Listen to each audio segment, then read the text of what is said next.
Hi everybody, welcome back to Mando Lessons. My name's Baron Collins Hill.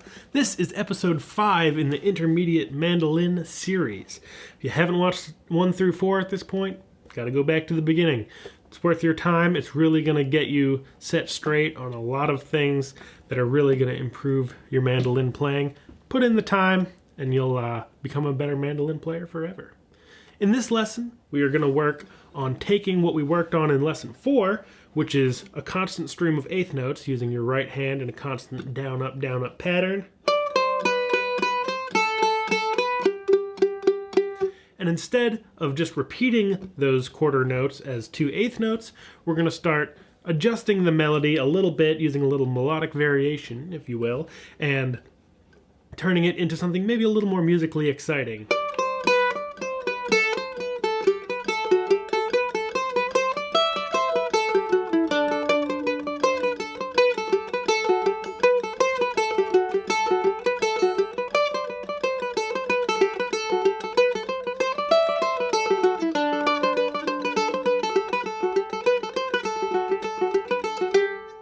It sounds a little bit more exciting and a little bit more fluid than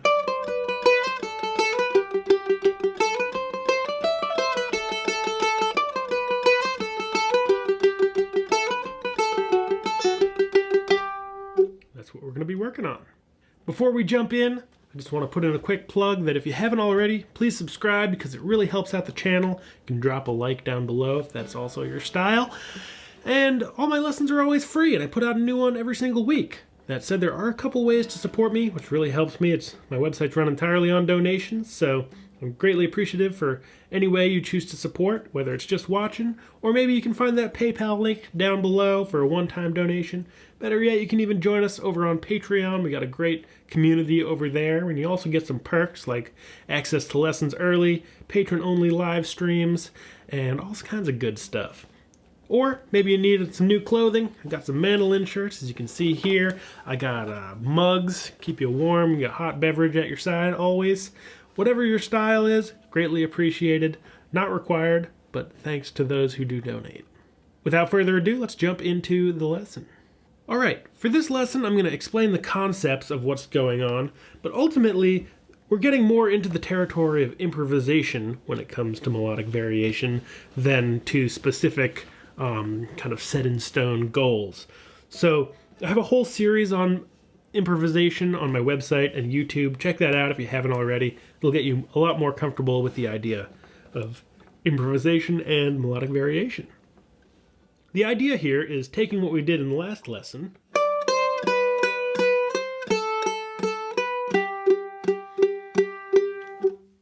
and rather than just repeating them, repeating all those quarter notes as straight eighth notes, A, G, G, G, G, G. It's a lot of the same note repeated over and over. Let's find little ways to work on scales and get little bits of scales or scale patterns to kind of fill in those lines, make it sound a little more fluid. Now this is going to be a little different for everyone. If you want, I do have a written out arrangement of this tune using this idea that we're talking about today on my website, mandolessons.com. But I think ultimately, if you want to use that as a jumping off point, that's great. I just kind of threw it together. When I do this, it's mostly just me kind of making it up and doing it a little differently every time.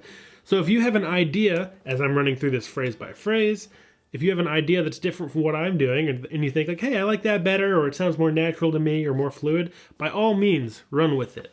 The more you experiment with this stuff, the better you'll get at it and the more natural it'll become. But here's what I kind of threw together as an idea of what you can do to kind of fluidize, if that's a word, our previous lesson. First phrase.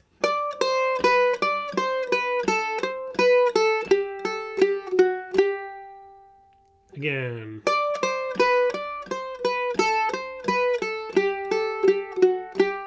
Moving on.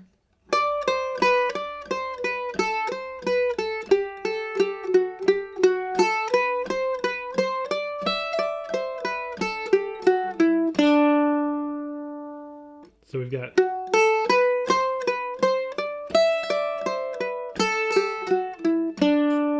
So that's taking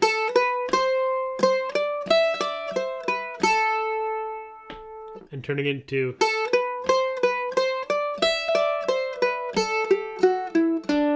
got the same phrase again for the second half of the A part.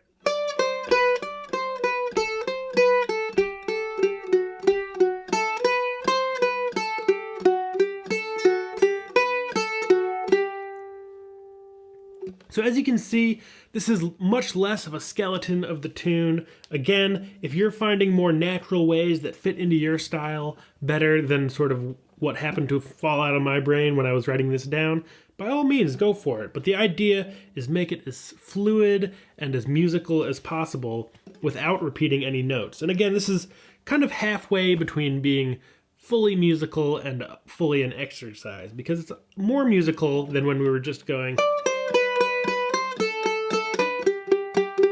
There's a little bit more improvisation, but we still have some hard and fast rules. That is, it has to be all eighth notes, and you can't repeat, you can't double up a note one right back from one to the next. So that breaks the rule. Oh, that broke the rule. I hit 2 G's in a row. So no two same notes in a row, and a constant stream of eighth notes, and see what you come up with. So those were some ideas for the A part. Let's move on to the B.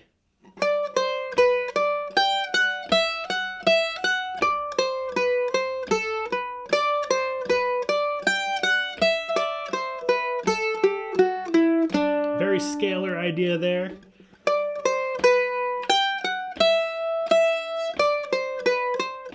Turns into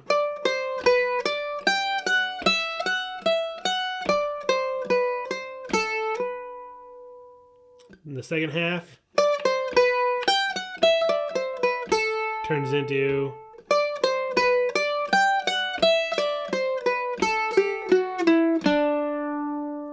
next phrase, same as the first, and then the ending phrase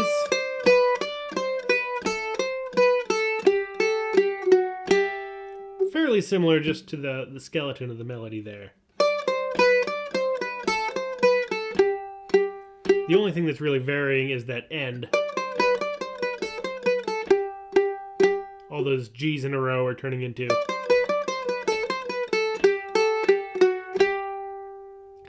And the third part, let's see what I'm just reading it off the page, so I'm gonna have to scroll around a little bit, but so instead of going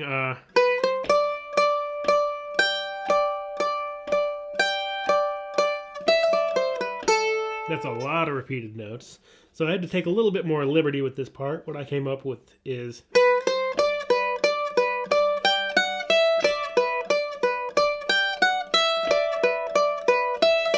the same idea, walking down that scale at the end. Keep using that phrase because it's a nice way to fill in that big D chord in the melody. Let's do that again.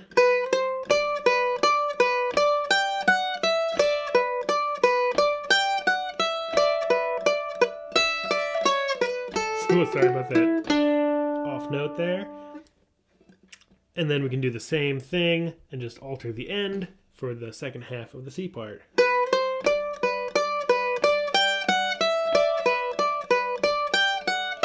Oops, let's do that again.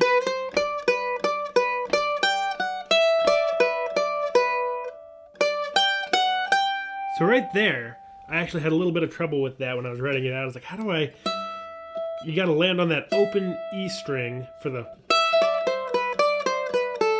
phrase. And so what I ended up coming up with is...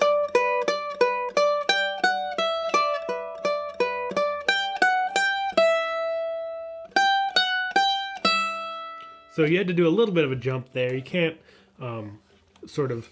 Or at least I chose not to make it fully kind of scalar. Everything is always one step from the next. I tried to do that as a general rule. That could be another fun exercise, like writing a melodic variation out where it's a constant stream of eighth notes, you're not allowed to repeat a note, and you're only allowed to move stepwise. So you can't make any jump larger than one note in the scale to the next degree.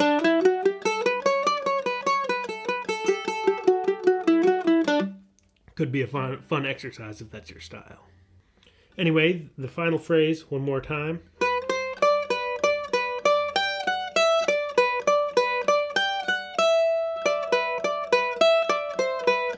And then again, that slight variation.